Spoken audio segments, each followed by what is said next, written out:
ज्ञान प्राप्त करोगे पार्थ, स्वयं को मुझसे जुड़ा ही पाओगे। तब तुम भी मेरी ही भांति स्वयं को परमात्मा के रूप में देखोगे। किंतु उस पद को प्राप्त करने हेतु मेरे प्रति संपूर्ण समर्पण अनिवार्य है। समर्पण क्या है मां? समर्पण मन की ऐसी स्थिति का नाम जब मनुष्य अपने सारे संकल्पों का त्याग कर देता है, स्वयं से किसी प्रकार के निर्णय अथवा प्रण भी नहीं लेता। जिस प्रकार के कार्य उसे दिए जाते हैं उसी प्रकार के कार्य करता है। वास्तव में समर्पण का अर्थ होता है अपने आप, अपने मन को, बुद्धि को, ज्ञान को, इच्छा को, आशा को, अपनी भावनाओं को, अपना सब कुछ किसी को अर्पण कर देना।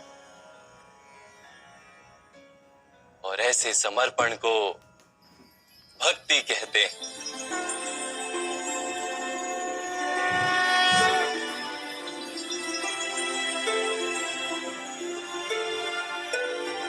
पत्नी का समर्पण पति की ओर,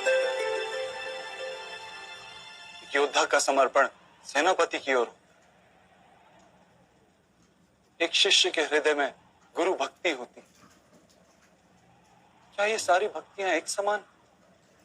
क्या सबको ईश्वर की प्राप्ति होती है? नहीं पार्थ, मनुष्य जिसके प्रति समर्पित होता है उसी के रूप में ढलने लगता है। उसके मन में कोई संदेह, कोई प्रश्न जन्म नहीं लेता।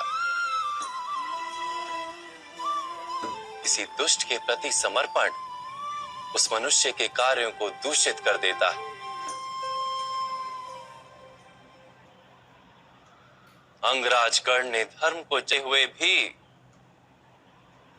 द्यूत सभा में पांचाली को अपशब्द कहे थे। जो 5-5 पुरुषों के साथ संबंध रखती है, वैश्या होती ऐसी स्त्रियां, वैश्या होती ऐसी स्त्रियां। उसका कारण था अंगराज का भ्राता दुर्योधन के प्रति समर्पण। इस युद्ध में उन्हें जो दंड मिलेगा वो किसी जन्म या जाति के लिए नहीं, अथवा एक दुष्ट के प्रति समर्पण के लिए उन्हें दंड मिलेगा। इसलिए हे धनंजय, समर्पण उत्तम के प्रति होना आवश्यक है। उसी से मनुष्य उत्तम बनता है। लोहे की माला से अपराधी बांधा जाता है, पीतल की माला से मंदिर के दीपक को बांधा जाता है, और सोने की माला को आभूषण बनाकर गले में धारण किया जाता है। पति भक्ति, स्वामी भक्ति, मित्र भक्ति, ऐसी अनेक भक्तियां होती हैं पार्थ, किंतु सबसे श्रेष्ठ भक्ति तो परमात्मा की भक्ति होती है।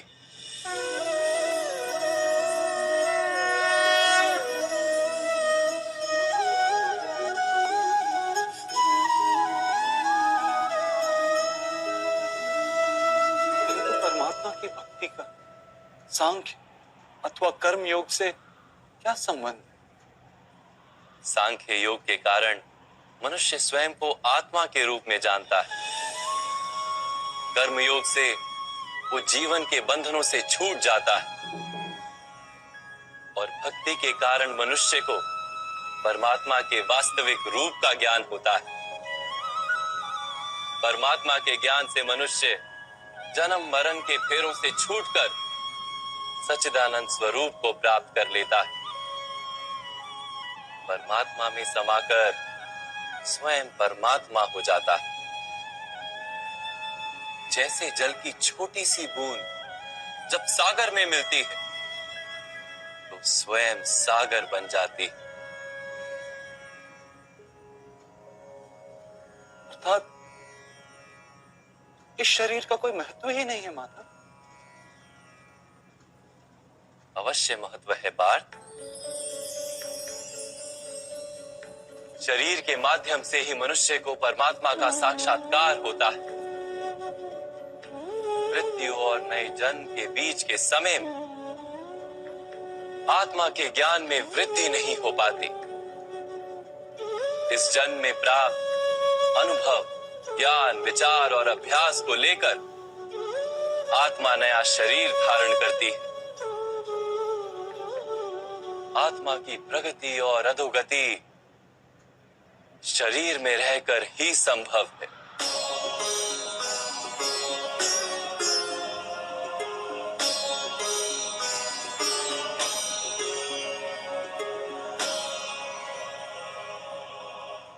परंतु माधव, यहां उपस्थित व्यक्तियों का वध करके क्या हम उनके उद्धार की संभावना को नष्ट नहीं कर देंगे?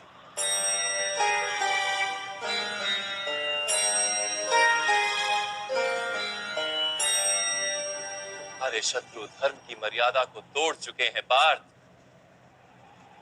अधर्म ही उनका स्वभाव बन गया है। उनका उद्धार अब असंभव है।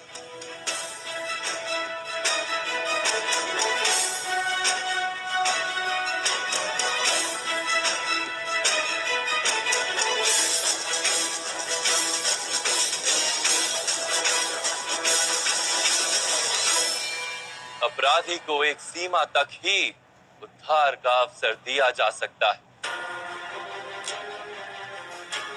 मैंने शिशुपाल के 99 अपराधों को क्षमा किया था, किंतु 100 अपराधों के पश्चात उसे दंड देना आवश्यक था। अपराधी को यदि अपराध करने दिया जाए तो उसका अधिक से अधिक पतन होता है।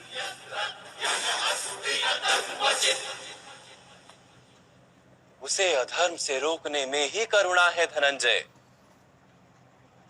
ये आत्माएं मरेंगी नहीं। अधर्म से दूषित शरीर का त्याग करके नया शरीर धारण करेंगी और उस शरीर में उनकी प्रगति की संभावना अधिक होगी। इस विचार से यदि तुम युद्ध करोगे तो वो उचित है। मनुष्य का शरीर उसकी संपत्ति भी है और मर्यादा भी। धर्म के मार्ग पर प्रवास करने वाला मनुष्य अपने शरीर को शुद्ध करता है और उसके माध्यम से आत्मा का साक्षात्कार करता है। इसी को क्षेत्र क्षेत्रज्ञ संबंध कहा गया है। मैं इसका तात्पर्य नहीं जान पाया माधव। जब मनुष्य ये जान लेता है कि उसका शरीर एक भूमि का टुकड़ा है, अर्थात क्षेत्र है, और वो शरीर में रहने वाला, उस शरीर को समझने वाला अर्थात क्षेत्रज्ञ है, तब वो शरीर के माध्यम से अपनी प्रगति साध पाता है। आत्मा शरीर में रहकर 3 गुणों का समतोलन करती है। तमस को घटाकर सत्व को बढ़ाने का उपाय करती है और ईश्वर की भक्ति करके परमात्मा के साथ एक हो जाती है। भक्ति कैसे की जाती है माधव? क्या समर्पण ही भक्ति नहीं?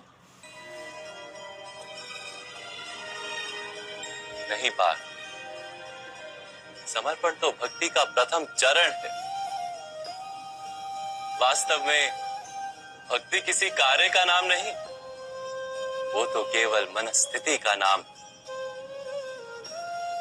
आवश्यक है कि मनुष्य जब तप, यज्ञ, याग, यम, नियम, योग और स्वाध्याय के माध्यम से अपने अंतर को शुद्ध करे और परमात्मा के प्रति समर्पित रहे। मनुष्य अपने सारे कार्य, सभी कार्यों के फल, अपने जीवन का प्रत्येक श्वास परमात्मा को समर्पित करता रहे।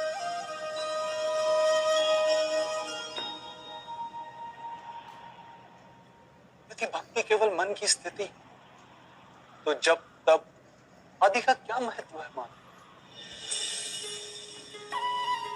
जैसे आज धोया हुआ पात्र कल पुनः मैला हो जाता है, वैसे ही मनुष्य का मन बार बार परमात्मा से विमुख हो जाता है। इसीलिए आवश्यक है कि जब तप और स्वाध्याय आदि के माध्यम से स्वयं को निरंतर ये स्मरण दिलाता रहे कि उसका जीवन परमात्मा के प्रति समर्पित है। किस तट पर डुबकी लगाई जाए इसका महत्व नहीं, महत्व है डुबकी लगाने का। भक्ति योग का एक ही सार है पार कि मनुष्य परमात्मा को अपना जीवन अर्पण करके परमात्मा की भक्ति करता रहे और सत्व गुण से युक्त संपत्ति को संभाल कर रखे। सत्व गुणी संपत्ति किसे कहा जाता है? अहिंसा सत्यम क्रोध त्याग शांति ही पेशुनम दया भूतेष्व लोलुप्त्वम मार्दवम वीर चापलम तेज क्षमा कृति शोचम द्रोहो नातिमानिता भवन्ति संपदम देवी अभिजातस्य भारत। बिना कारण तथा स्वार्थ के हेतु हिंसा करना अधर्म है पार। वास्तव में अहिंसा ही परम धर्म है और उसके साथ सत्य, क्रोध ना करना, त्याग, मन की शांति, निंदा ना करना, दया भाव, सुख के प्रति आकर्षित ना होना, बिना कारण कोई कार्य ना करना, तेज, क्षमा, धैर्य, शरीर की शुद्धता, धर्म का द्रोह ना करना तथा अहंकार ना करना, इतने गुणों को सत्व गुणी संपत्ति या दैवी संपत्ति कहा जाता है।